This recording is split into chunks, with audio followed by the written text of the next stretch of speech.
Hello everyone, so myself Anshul and welcome to my channel Ms. Botanophilic. So in today's video I'll be telling you about a very important topic that is island biogeography.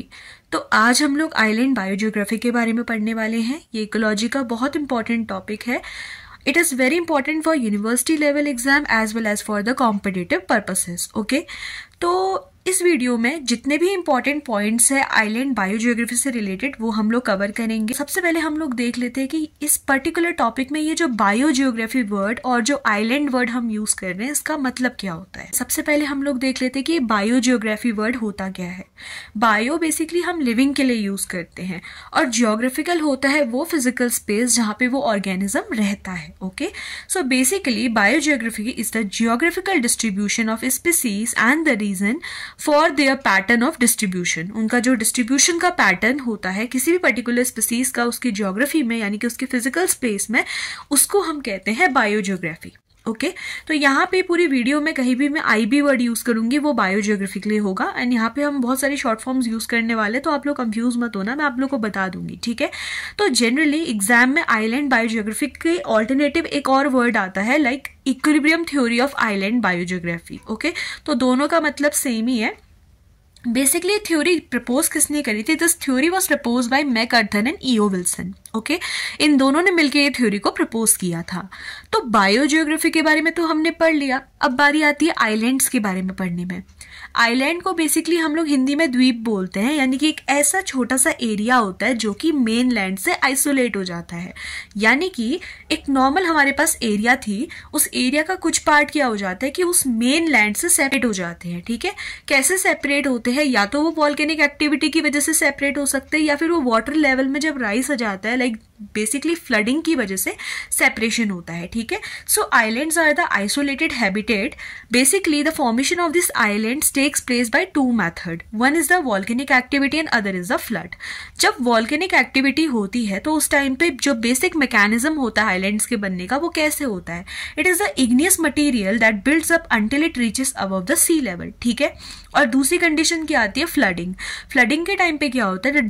Disappearance of connecting land from the mainland. ठीक है, देखो बहुत simple से technique है. जब volcanic eruption होता है ना तो उस टाइम क्या होता है कि कुछ इग्नियस मटीरियल आता है.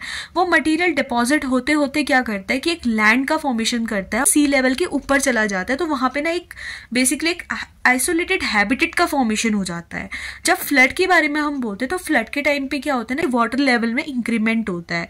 तो वाटर लेवल जब इंक्रीज होता है तो एक पर्टिकुलर एरिया को क्या करता है वो दो एक छोटे से हैबिटेट को मेन लैंड से सेपरेट कर देता है. ठीक है, तो आइलैंड दो तरीके से बनते हैं, या तो वॉल्केनिक एक्टिविटी से बनते हैं या फिर वो फ्लडिंग की वजह से बनते हैं. Now the theory proposes that the number of species on any island is determined by a balance between the rate of colonisation and the rate at which the species become extinct. ठीक है, अब ये जो theory होती है ना ये दो इंपॉर्टेंट चीज पे डिपेंड करती है.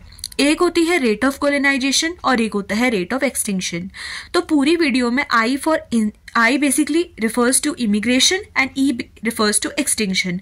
एक्सटिंक्शन आपको पता होगा कि जब कोई स्पीसीज क्या होती है कंप्लीटली वो रिमूव हो जाती है तो उसको हम एक्सटिंक्शन बोलते हैं. ओके, यानी कि उस स्पीसीज का डिसअपियरेंस को हम बेसिकली एक्सटिंक्शन कहेंगे. अब जो रेट ऑफ कोलोनाइजेशन है इसी के ऑल्टरनेटिव वर्ड हम यहाँ पे इमिग्रेशन यूज करते हैं. इमिग्रेशन मतलब कोई भी स्पीसीज जब किसी हैबिटेट के अंदर एंटर करती है, अगर वो लीव करेगी तो उसको हम एमिग्रेशन बोलते हैं. और इमिग्रेशन मतलब होता है कि किसी भी आइलैंड में जब एक स्पीसीज की एंट्री होती है आउटसाइड वाले हैबिटेट से, this is basically called as immigration. Okay, so here दो चीजों पे आपने फोकस करना है. पहले तो हम आइलैंड पे फोकस करते हैं. उस आइलैंड में जो नंबर ऑफ स्पीसीज है ना वो दो चीजों के बैलेंस पे डिपेंड करती है. एक होता है रेट ऑफ कोलोनाइजेशन और एक होता है रेट ऑफ एक्सटिंक्शन. ठीक है, रेट ऑफ कोलोनाइजेशन को हम रेट ऑफ इमिग्रेशन भी बोलते हैं. तो I stand for immigration and E stand for extinction. ठीक है, स्टार्टिंग में थोड़ा सा ये थ्योरी आपको कंफ्यूजिंग लगेगी but at the end of this video सारे कॉन्सेप्ट सारे जितने भी डाउट्स होंगे आपके वो क्लियर होंगे. तो लास्ट तक वीडियो को आप लोग देखते रहना. हर परसेप्टिव से हम इस पर्टिकुलर थ्योरी को समझने की कोशिश करेंगे. ओके, अब देखो जो हमारा आइलैंड है ना उसको हम दो परसेप्टिव से पढ़ते हैं. कि पहली चीज तो वो आइलैंड बिल्कुल एम्प्टी था. जब कोई आइलैंड बहुत एम्प्टी होगा तो ऑब्वियसली बात है वहां पे स्पीसीज का नंबर क्या होगा? कम होगा. स्पीसीज का नंबर कम होगा तो ऑर्गेनिजम्स के बीच में यानी कि जो स्पीसीज वहां रह रही थी उनके बीच में खाने को लेके कम कंपटीशन होगा. कंपटीशन कम होगा तो इसका मतलब क्या है? वहां पे एक्सटिंक्शन का रेट कम होगा. ओके। सो कोई भी आइलैंड अगर एम्प्टी हो तो ई मैंने ऑलरेडी आपको बताया, E stand for extinction. Extinction का रेट कम होता है। ये कुछ पॉइंट्स है इस थ्योरी के, ये आपको पता होने चाहिए। तो आइलैंड अगर एम्प्टी होगा तो एक्सटिंक्शन का रेट क्या होगा, कम होगा। क्यों कम होगा, क्योंकि स्पीसीज कम है तो उनमें कॉम्पिटिशन कम होगा रिसोर्सेज को लेके। ओके, सेकेंड इंपॉर्टेंट पॉइंट, अब उस आइलैंड में स्पीसीज का नंबर बढ़ चुका है। स्पीसीज अगर ज्यादा होंगी तो एक्सटिंक्शन ज्यादा होगा। क्यों होगा एक्सटिंक्शन ज्यादा, क्योंकि अगर भाई स्पीसीज बढ़ेंगी तो रिसोर्सेज के लिए कंपटीशन होगा, कॉम्पिटिटिव एक्सक्लूजन देखने को मिलेगा।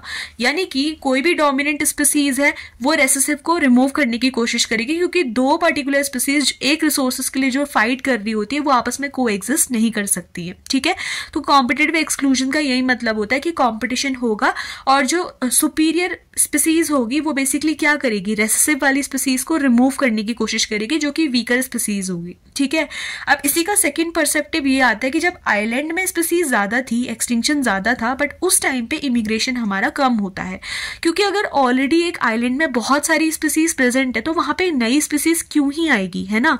तो आइलैंड में अगर स्पीसीज नंबर ज्यादा होता है तो एक्सटिंक्शन का रेट ज्यादा होता है, इमिग्रेशन का रेट क्या होता है, कम होता है। ये दो पॉइंट पे अभी आप लोग मेजर फोकस करो। ठीक है, अभी हम इसको ग्राफ के थ्रू समझेंगे। तो सिंपल सा मैंने यहाँ पे इसको कंक्लूड किया है, hence the rate of immigration और colonisation is high when the island is empty and the rate of extinction is high when the island is full. तो दो चीजें आपने ध्यान रखनी है कि एक जो हमारा आइलैंड था, यानी कि जो आइसोलेटेड हैबिटेट थी हमारी आइलैंड जिसको हम कहते हैं, उसकी दो सिचुएशन हमने पढ़ी, या तो वो एम्प्टी हो या फिर वो भरा हुआ हो। जब वो एम्प्टी होगा, एम्प्टी कहने का मतलब है कि स्पीसीज वहां पे कम है, स्पीसीज वहां पे कम है तो यानी कि उनके बीच में कंपटीशन कम होगा, कंपटीशन कम होगा तो एक्सटिंक्शन का रेट कम होगा। तो यही चीज क्या लिखी हुई है यहाँ पे हमारी, जब आइलैंड हमारा एम्प्टी होता है तो उस टाइम पे क्या होता है कि एक्सटिंक्शन का रेट कैसा होता है, हमारा कम होता है। एक्सटिंक्शन का रेट कम इसलिए होता है क्योंकि कंपटीशन कम होता है।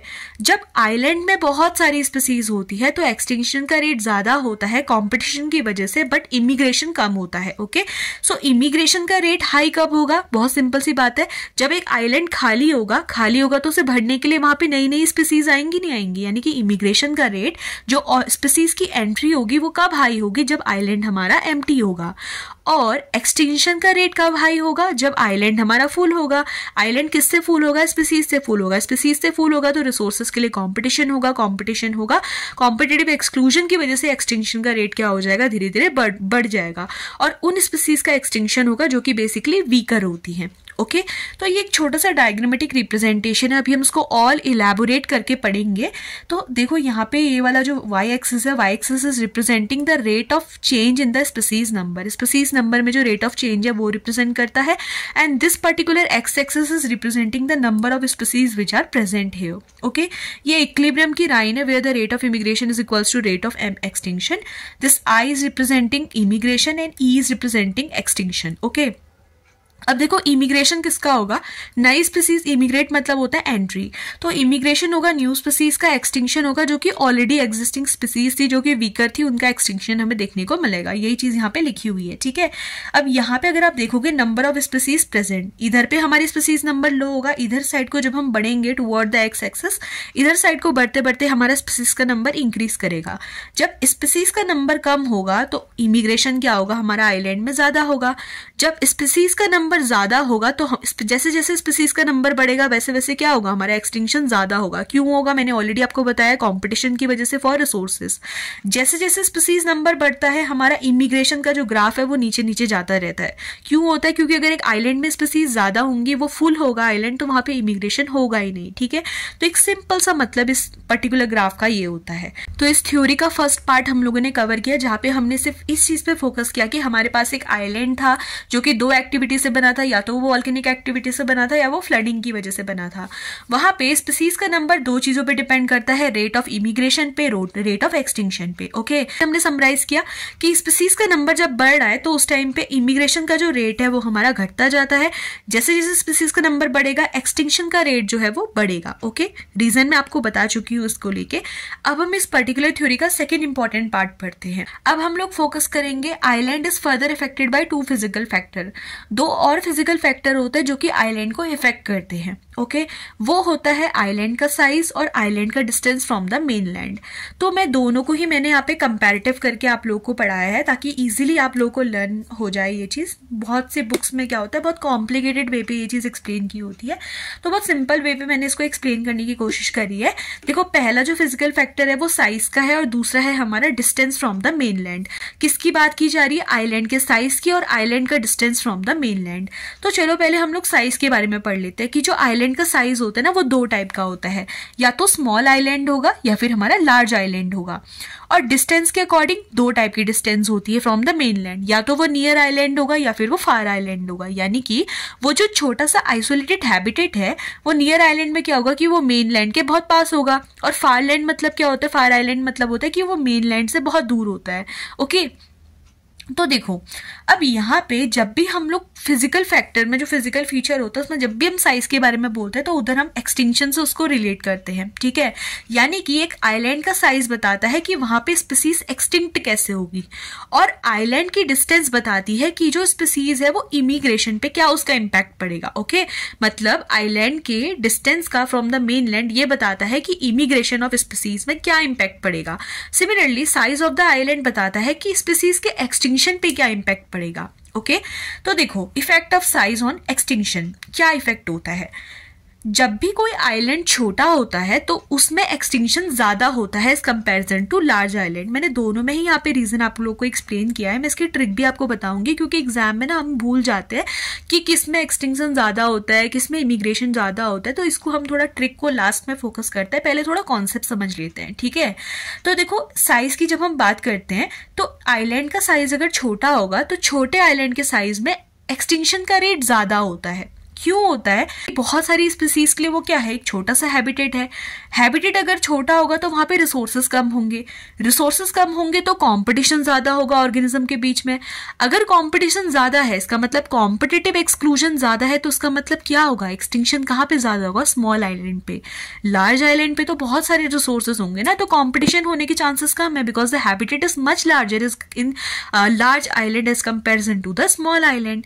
सो अब आपको समझ में आया कि साइज का इफेक्ट जब हम एक्सटिंक्शन पे पढ़ रहे हैं तो क्यों एक्सटिंक्शन स्मॉल आइलैंड पे ज्यादा है as comparison to large island. The reason is that कि हैबिटेट छोटी है, रिसोर्सेज कम होंगे, कंपटीशन ज्यादा होगा, जिसकी वजह से एक्सटिंक्शन का रेट स्मॉल आइलैंड्स पे ज्यादा होगा as comparison to the large island, ठीक है। ग्राफ्स फिर पढ़ते हैं, थोड़ा हम इस पे आ जाते हैं डिस्टेंस पे। डिस्टेंस का मैंने आपको बताया कि दो टाइप की डिस्टेंस होगी, या तो आइलैंड नियर होगा टू द मेनलैंड या फिर वो उससे दूर होगा, मतलब नियर आइलैंड और फार आइलैंड करके हम इसे रेफर करते हैं। और इसका इम्पैक्ट हम देखते हैं इमिग्रेशन पे। तो देखो इफेक्ट ऑफ डिस्टेंस क्या होता है, सबसे पहले जो नियर आइलैंड होता है ना उसमें हमारा इमिग्रेशन ज्यादा होता है। कि आइलैंड की डिस्टेंस का इमिग्रेशन पे क्या इम्पैक्ट होता है, मतलब स्पीसीज जब आ रही है उस आइलैंड पे आएंगी ना जो मेन आइलैंड के क्या होगा, पास में होगा। सो इमिग्रेशन जो हो जाते हैं वो बेसिकली नियर आइलैंड में ज्यादा होता है as comparison to the far island. Okay near island वो आइलैंड होते हैं जो कि मेनलैंड के क्लोज होते हैं। तो यहाँ पे इसी चीज को अब हमने ग्राफिकल रिप्रेजेंटेशन दे रखा है। मैंने आपको एक ट्रिक के बारे में बताया था, वो ट्रिक क्या है कि एक्सटिंक्शन और स्मॉल, ES और IN, ओके ऐसे करके याद कर लो, ES और IN, E for extinction, S for small, I for immigration, N for near island. Okay बहुत सिंपल सी ट्रिक है, कॉन्सेप्ट क्लियर है तो ये ट्रिक दिमाग में रह जाएगी, ऐसी कोई दिक्कत नहीं है इसमें। तो एक्सटिंक्शन से याद कर लो किसमें एक्सटिंक्शन ज्यादा होता है, स्मॉल आइलैंड पे। इमिग्रेशन से याद कर लो किसमें ज्यादा होता है, नियर आइलैंड में। तो ES और IN ट्रिक करके याद कर लेना, बहुत इजी आप लोग मेमोराइज कर लोगे एग्जाम में। तो देखो ये जो ग्राफ है ना ये है हमारा रेट ऑफ एक्सटिंक्शन और नंबर ऑफ स्पीसीज के बीच में। तो दो कंडीशन है, नंबर ऑफ स्पीसीज ज्यादा होगी, एक्सटिंक्शन किस में ज्यादा होगा, एक्सटिंक्शन किस में ज्यादा होगा, स्मॉल आइलैंड या फार आइलैंड। आपको पता है कि स्मॉल आइलैंड पे हमारा एक्सटिंक्शन ज्यादा होगा, ठीक है, और लार्ज आइलैंड पे हमारा जो एक्सटिंक्शन है वो कम होगा, क्योंकि स्पीसीज का नंबर ज्यादा है तो एक्सटिंक्शन स्मॉल आइलैंड पे ज्यादा होगा as comparison to large island. Why, because small island में हैबिटेट छोटी है, रिसोर्सेज कम है, तो कॉम्पिटिशन ज्यादा होगा, ठीक है। ये सेकेंड ग्राफ हमारा किसका है, इमिग्रेशन के लिए है। इमिग्रेशन ज्यादा किस में होगा, इमिग्रेशन ज्यादा होगा हमारा नियर आइलैंड। स्पीसीज का नंबर जैसे जैसे हमारा बढ़ रहा है तो इमिग्रेशन का ग्राफ कम हो रहा है। ये तो हम ऑलरेडी एक्सटिंक्शन और इमिग्रेशन वाला ग्राफ पीछे पढ़ चुके हैं, बट यहाँ पे हम थोड़ा नियर आइलैंड और फार आइलैंड को कंपेयर करते हुए पढ़ रहे हैं। यानी कि हम लोग क्या कर रहे हैं, साइज और डिस्टेंस के अकॉर्डिंग ये ग्राफ को थोड़ा मॉडिफाई करके पढ़ रहे हैं, ठीक है। तो इसको आप देखो कि किस में ज्यादा इमिग्रेशन होगा, इमिग्रेशन नियर आइलैंड पे ज्यादा होगा as comparison to far island. Why, because this island are closer to the mainland, ठीक है। तो this is all about graph. अब देखो इस पर्टिकुलर थ्योरी में जितना भी हमने पढ़ा उसको हम ऐसे समराइज कर सकते हैं कि what is actually equilibrium theory of island biogeography. This theory is basically describing the theoretical relationship between the immigration and extinction species to island depending on their size and the distance from the mainland. Okay, so एक theoretical explanation है immigration और extinction के बीच में of species to a island and it depends upon the size and the distance of that particular island from the mainland. So this is all about island biogeography. तो अगर आपका exam में island biogeography आता है तो आप लोगों ने वहाँ पे यही सब चीज़ें एक्सप्लेन करनी है, आपको बताना है कि आइलैंड बायोजियोग्राफी क्या है, क्या उसका मतलब होता है, कैसे आइलैंड्स का फॉर्मेशन होता है, देन किसने ये थ्योरी प्रपोज की थी तो इसमें बेसिक एक्सप्लेनेशन किस चीज़ का दिया हुआ है। मैंने आपको बताया कि इमिग्रेशन क्या होता है, एक्सटिंक्शन क्या होता है। फिर हम लोगों ने पढ़ा कि उस आइलैंड को कौन से 2 फिजिकल फीचर एक्सप्लेन कर रहे थे, साइज इफेक्ट करता है हमारा आइलैंड का, दूसरा कि उस आइलैंड की डिस्टेंस क्या है मेनलैंड से वो इम्पैक्ट करती है, साइज एक्सटिंक्शन पे इफेक्ट करता है, जो डिस्टेंस होता है वो इमिग्रेशन पे इम्पैक्ट करती है। फिर ट्रिक मैंने आपको बताई कि ES मतलब एक्सटिंक्शन ज्यादा होता है स्मॉल आइलैंड पे और IN इमिग्रेशन ज्यादा होता है हमारा नियर आइलैंड पे। ठीक है, तो यही सब चीजें, ये जितने भी ग्राफ्स मैंने आपको बताए हैं ये ग्राफ्स आप लोग रिप्रेजेंट कर सकते हो एग्जाम में अगर आपका इक्विलिब्रियम थ्योरी आती है। बाकी एक इंपॉर्टेंट ग्राफ है जो कि मैंने टॉप कॉर्नर पे लगाया है, आप चाहो तो इसको एज अ कंबाइंड ग्राफ भी दिखा सकते हो आइलैंड बायोजियोग्राफी का। ओके, तो मैंने कोशिश करी है इस पर्टिकुलर टॉपिक को मैं आपको ईजी वे पे एक्सप्लेन कर सकूं, तो अगर आपका एग्जाम में आता है तो आपने ये सारी चीजें वहां पे एक्सप्लेन करनी है। ओके, एंड आई होप कि इस पर्टिकुलर थ्योरी से रिलेटेड आप लोग के डाउट्स क्लियर हुए होंगे। सो अगर वीडियो में कोई भी कंफ्यूजन आपको फील होता है तो आप मुझसे फ्रीली कमेंट सेक्शन पे पूछ सकते हैं। इसके अलावा मैं कोशिश करूंगी कि इकोलॉजी और जो बाकी इंपॉर्टेंट फील्ड है अपनी बॉटनी के, इसमें जितने भी इंपॉर्टेंट टॉपिक्स हैं आपके यूनिवर्सिटी लेवल एग्जाम से रिलेटेड या फिर UPSC से रिलेटेड, वो मैं टाइमली यहाँ पे अपलोड कर सकूँ। वैसे मुझे बहुत कम टाइम होता है आजकल वीडियो अपलोड करने का, बट मैं कोशिश करती हूँ कि मैं जितनी भी इंपॉर्टेंट टॉपिक्स है वो जल्द से जल्द यहाँ पे अपलोड कर सकूँ। तो वीडियो से अगर आप लोग को हेल्प मिलती है तो प्लीज़ आप अपने फ्रेंड्स के साथ, अपने क्लासमेट्स के साथ मेरी वीडियो को शेयर करें। That's all for today's video. If the video is helpful then please like, share and subscribe. Thank you.